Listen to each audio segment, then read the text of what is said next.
Good morning children, this is English for class 11. So today we are going to do which lesson? Do you know that? Yes, it is the address. Let's begin. The first question, these are questions from your textbook. The first one, have you come back? Said the woman. I thought that no one had come back. Does this statement give some clue about the story? If yes, what is it? The answer now. Yes, this statement gives some clue about the story. During the early part of the war, Mrs. Darling had shifted the important belongings of her acquaintance, Mrs. S., from her house to 46 Marconi Street. These included table silverwares, antique plates, antique plates and other nice things such as iron Hanukkah candle holder, woolen tablecloth and green knitted cardigan with wooden buttons. Since Mrs. S. had died during the war, Mrs. Darling did not expect anyone to come back and claim her costly belongings, as she thought no one else knew her address. The statement indicates the greedy and possessive nature of Mrs. Darling. She did not open the door to the daughter of her former acquaintance, nor did she show any signs of recognition. She did not let the girl in. She refused to see her then, saying it was not convenient for her to do. The narrator had gone to this address with a specific purpose, to see her mother's belongings. Even when she told Mrs. Darling that only she had come back, the woman with the broad bag did not soften a bit. Thus, the clash of interests is hinted at by the aforesaid statement. The next question. The story is divided into pre-war and post-war times.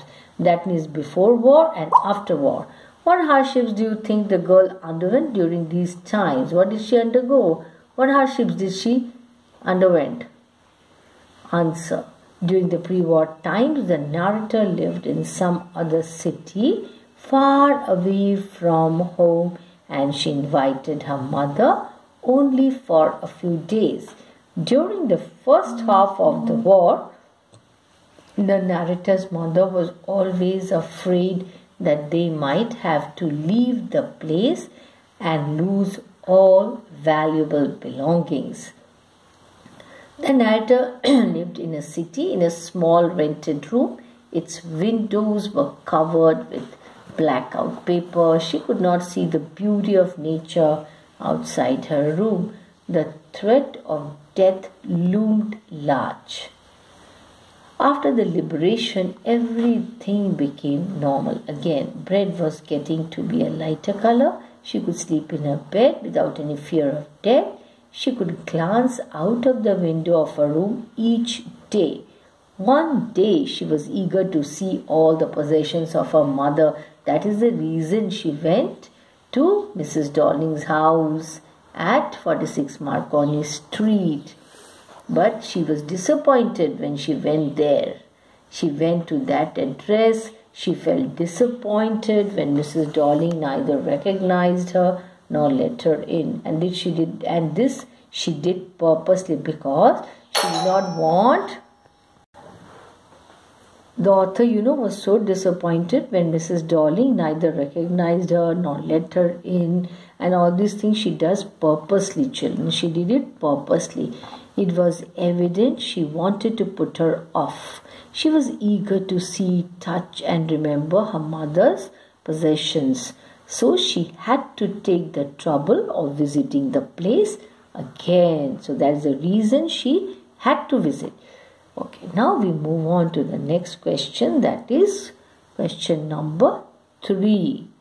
Why did the narrator of the story want to forget the address?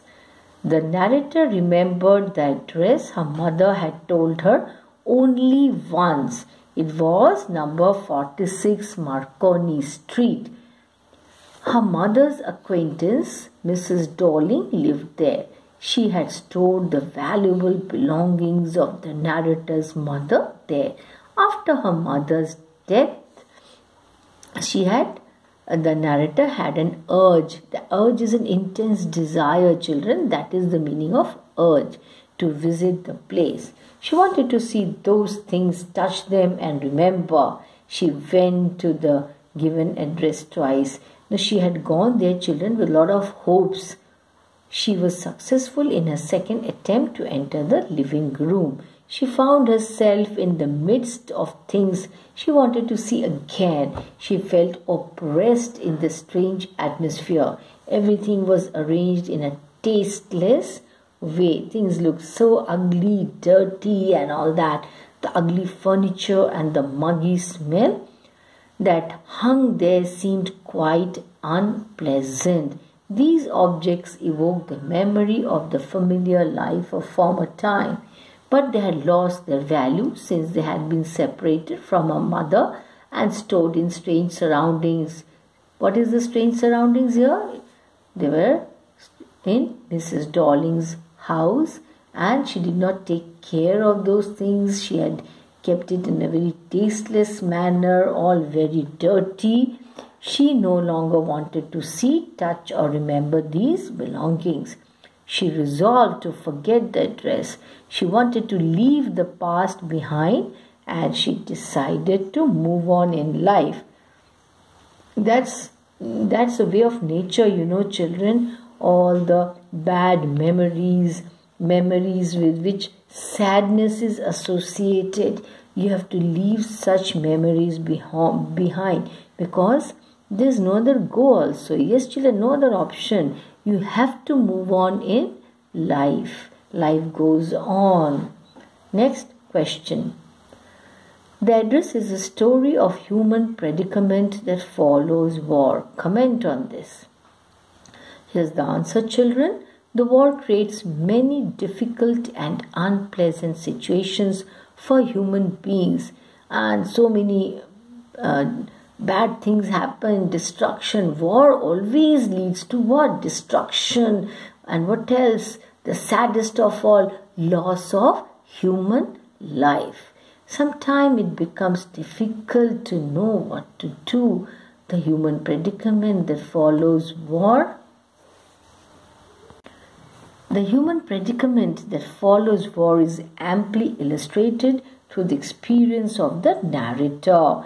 The war had caused many physical difficulties as well as emotional sufferings to her. She had lost her dear mother. She went to 46 Marconi Street to see her mother's valuable possessions. How greedy and callous human beings can become is exemplified by the behavior of Mrs. Dawling. She had stored all the valuable belongings of the narrator's mother, and so greedy, she was not willing to return it to the narrator.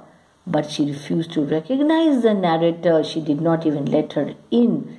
So indecent she was. The presence of her mother's possessions,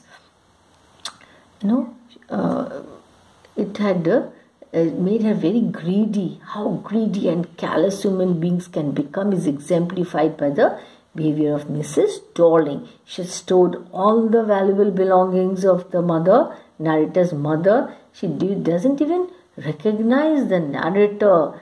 The presence of her mother's possessions in strange atmosphere pained her. Now these valuables had lost all their importance for her, as they had been separated from her mother. She could get no solace or comfort for them. Next set of questions. Let's begin. Short answer type. First one, how did Mrs. Dawling react when the narrator said, "M. Mrs. S.'s daughter"? Answer, Mrs. Dawling held her hand on the door as if she wanted to prevent it opening any further. Her face showed no sign of recognition. She refused to recognize her. Just imagine, she kept staring at the narrator without uttering a word. Next question. What two reasons did the narrator give to explain that she was mistaken? She thought that perhaps the woman was not Mrs. Darling, because the way she behaved, the way she talked, she had seen her only once, that too for a brief interval, and that too years ago. Secondly, it was possible that she had rung the wrong bell. Question 3. How did the narrator conclude that she was right? The woman was wearing the green knitted cardigan of the narrator's mother. The wooden buttons were rather pale from washing. She saw that the narrator was looking at the cardigan. She half hid herself again behind the door. Her reaction convinced the narrator that she was right. Next question. What was the outcome of the interview between Mrs. Darling and the narrator? The interview was a flop as far as the narrator was concerned. Mrs. Darling refused to see her and talk to her in spite of the narrator's repeated requests. Next question, children. Who had given the narrator the address? When and under what circumstances? The answer. The narrator's mother had given her the address years ago during the first half of the war. The narrator came home for a few days and missed various things in the rooms. Then her mother told her about Mrs. Darling and gave her the address. Next question, children.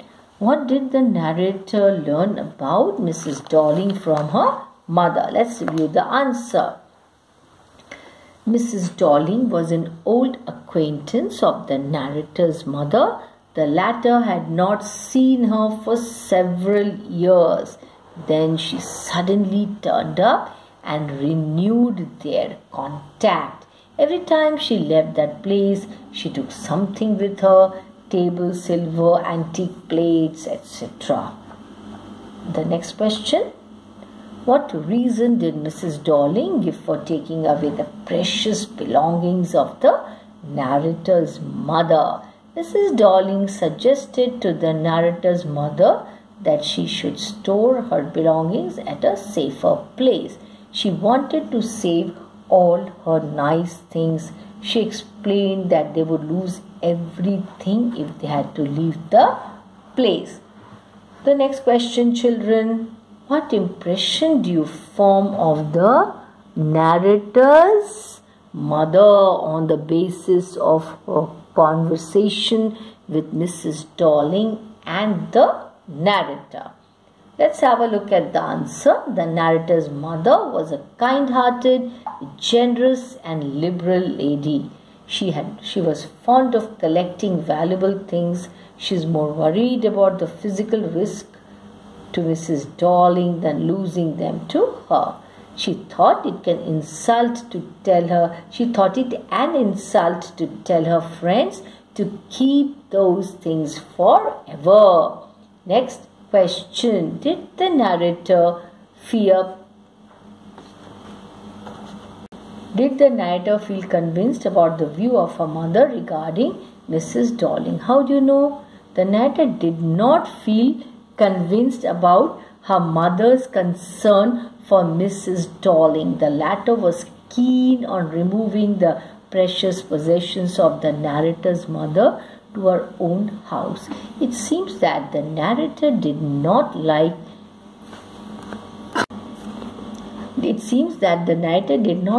Mrs. Darling's excessive interest in her mother's belongings. It is evident from the question she puts to her mother. Next one, children. Next question. What does the narrator remember about Mrs. Darling as she saw her for the first time? Mrs. Darling was a woman with a broad back. She wore a brown coat and a shapeless hat. She picked up a heavy suitcase lying under the coat rack and left their house. She lived at number 46 Marconi Street. Next question, children. Why did the narrator wait a long time before going to the address? Number 46 Marconi Street. Initially, after the liberation, she was not at all interested in her mother's belongings lying stored there. She was also afraid of being confronted with the things that had belonged to her mother was no more. When did the narrator become curious about her mother's possessions? Answer: the narrator became curious about her mother's possessions as normalcy returned in the post-liberation period. She knew that those things must still be at the address her mother told her. She wanted to see them, touch and remember. Okay, now the next question. I was in a room I knew and did not know, says the narrator in the story. The address. What prompted her to make this observation? Answer: the narrator found herself in the midst of things she was familiar with and which she did not want to see again. However, she found them in a strange atmosphere where everything was arranged in a tasteless way. And remember, children, Mrs. Darling never took care of these valuables. She did not maintain them properly. The ugly furniture and the muggy smell created the feeling that she didn't know the room. Next question, children. I just looked at the still life over the tea table, says the narrator in the story. The address. What does she mean by the still life? What prompted her to make this remark? Let's have a look at the answer. By the still life, the narrator means the things over the tea table, such as the tablecloth, the teapot, cups and spoons, and children, all these were very, very costly things. The reference to antique box and silver spoons prompted her to make this remark. Again, all very costly items. Next question. How was the narrator able to recognize her own familiar woolen tablecloth? The narrator first stared at the woolen tablecloth, then she followed the lines of the pattern. She remembered that somewhere there was a burn mark which had not been repaired. At last she found the burn mark on the tablecloth. This helped her to recognize her own familiar article. Next question. You only notice when something is missing. What does the speaker exactly mean? What examples does she give?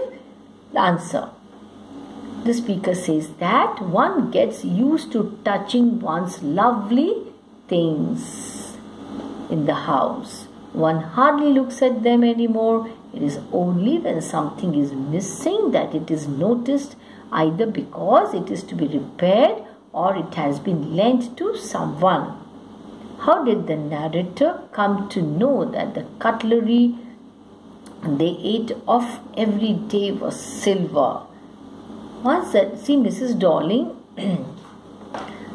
she uses all the costly items given to her by the narrator's mother. At least she should have kept them safely. She should not have used those things. Once the narrator's, this shows that Mrs. Darling was very, very greedy. Once the narrator's mother asked her if she would help her polish the silver. The narrator asked her which silver she meant.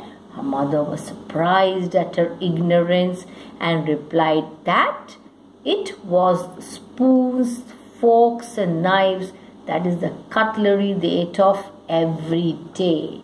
They were using all these things. Next question. Why did the narrator suddenly decide to leave? The narrator had visited 46 Marconi Street for a specific purpose, to see her mother's belongings and touch them. However, these objects seem to have lost their value in strange surroundings and on being severed from the life of former times. Next question. How did the narrator reconcile herself to the loss of her mother's precious belongings? Answer. The narrator felt that her mother had only lent them for safe custody. Actually, the narrator's mother had lent them only for safe custody, just to keep those things safely in her custody, not for using all those things. And Mrs. Darling was not to keep everything. On seeing these objects, memories of her former life were aroused. She found no room for these precious belongings in her present life. So she reconciled to her fate. Next question, children. Of all the things I had to forget, that would be the easiest. What does the speaker mean by that? What is its significance in this story? Answer. That here stands for the address, the words number 46 Marconi Street.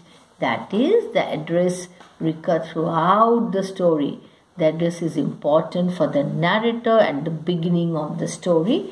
However, at the end of the story, she resolves to forget it, as she wants to break off with the past and move on with the present into the future. So, very important questions and answers, children. What's your assignment? Note down in your notebooks. Read the lesson. Then read and revise the questions and answers. Very important. That's all. Thank you.